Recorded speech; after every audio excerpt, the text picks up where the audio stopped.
गरीब बहू के अमीर सपने।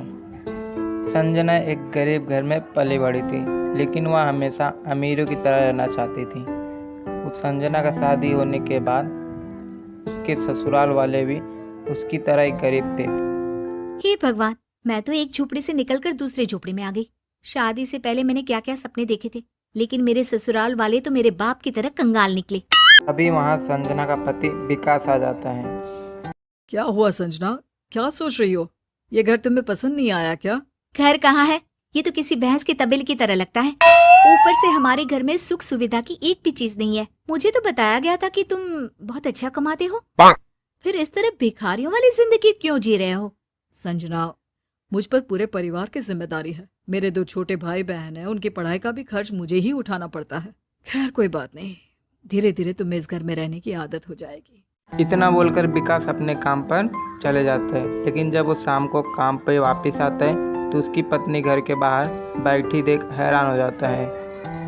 अरे संजना, तुम इतनी रात को घर के बाहर क्यों बैठी हो? अरे बेटा, मैं तो कब से बहू को समझा रही हूँ कि घर के अंदर चल। आस पड़ोस के लोग इसे देखकर तरह तरह की बातें कर रहे हैं, लेकिन ये तो अपनी जिद पर अड़ी है। संजना, बात क्या है आखिर? बात कुछ नहीं है। मुझे घर के अंदर गर्मी लग रही है और साथ में मच्छर भी काट रहे हैं।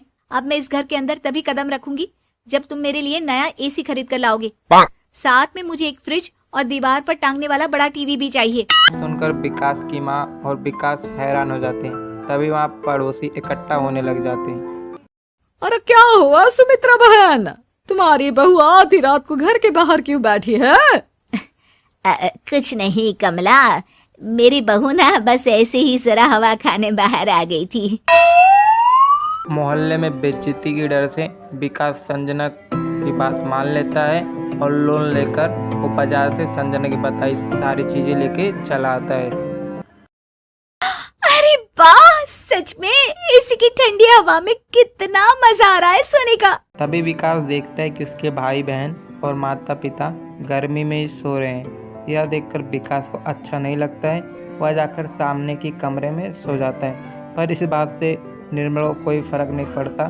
अगले दिन जब विकास के घर के बाहर एसी का पंखा देख तो निर्मला कहती है, अरे इस झोपड़े में एसी किसने लगवा दिया? इन लोगों के पास तो ठीक से दाल रोटी खाने के भी पैसे नहीं रहते, लेकिन जरा इनके शौक तो देखो। तुम ठीक कहती हो कमला बहन, जितनी चादर हो उतने ही पैर फैलाने चाहिए। ये सुमित्रा तो हमेशा छोटी छोटी चीजों के लिए मुझसे पैसे उधार लेती है, फिर इतनी गरीबी में इसे अपने घर में एसी लगाने की क्या जरूरत थी? अरे कुछ नहीं, ये सब 4 दिन का दिखावा है। देख लेना, जब एसी का लंबा चौड़ा बिल आएगा ना, तभी नहीं इनकी नानी याद आ जाएगी। ठीक 1 महीने बाद विकास के घर पे बिजली का बिल आता है।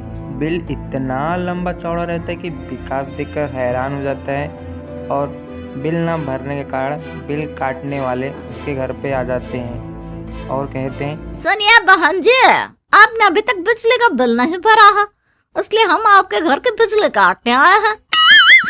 अरे नहीं नहीं, ऐसा मत करिए, भगवान के लिए हमें कुछ दिनों की और मोहलत दे दीजिए। माफ करना, इस मामले में मैं आपकी कोई मदद नहीं कर सकता। आपके पास आज शाम तक का समय है, बिजली का बिल भर दीजिए, वरना हमें आपके घर का कनेक्शन काटना होगा। फिर मजबूर होकर विकास कर्ज लेकर लाइट का बिल भर देता है।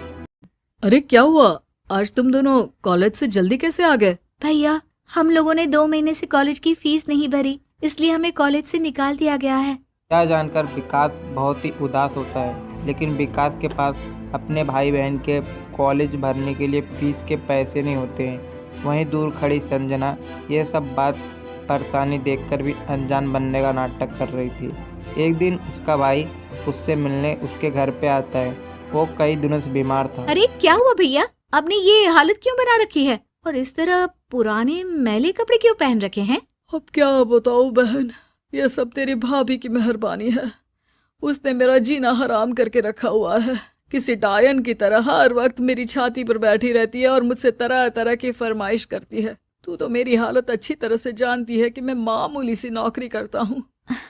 ये सब आप क्या कह रहे हैं भैया? शादी से पहले जब भी मैं भाभी से मिली थी तब तो बहुत सुशील और शांत स्वभाव की थी, फिर अचानक इतनी लालची और मतलबी कैसे बन गई? पता नहीं बहन, लेकिन इतना जानता हूँ कि अगर तेरी भाभी का स्वभाव इसी तरह रहा तो एक दिन मुझे खुदकुशी करनी पड़ जाएगी, क्योंकि अब मैं उसे और ज्यादा नहीं झेल सकता। अच्छा चलता हूँ, बस एक बार तुझे देखने की इच्छा थी इसलिए यहाँ चला आया। इतना कहकर संजना का भाई वहाँ से चले जाता है, लेकिन संजना को अपने भाई की बात सुनकर वो अपना तुलना अपने भाभी से करने लगती है। हे भगवान, मैं भी तो अपनी भाभी की तरह बेचारे अपने पति को परेशान कर रही हूँ। कहीं ऐसा ना हो कि मुझसे तंग आकर मेरे पति कोई गलत कदम उठा ले। हे भगवान, मैं आपसे वादा करती हूँ आज के बाद मैं कभी किसी चीज के लिए अपने पति को परेशान नहीं करूंगी।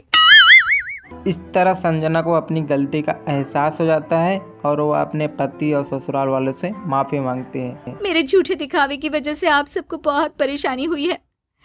आज से मुझे जो भी जितना भी मिलेगा मैं उसी में खुश रहूंगी।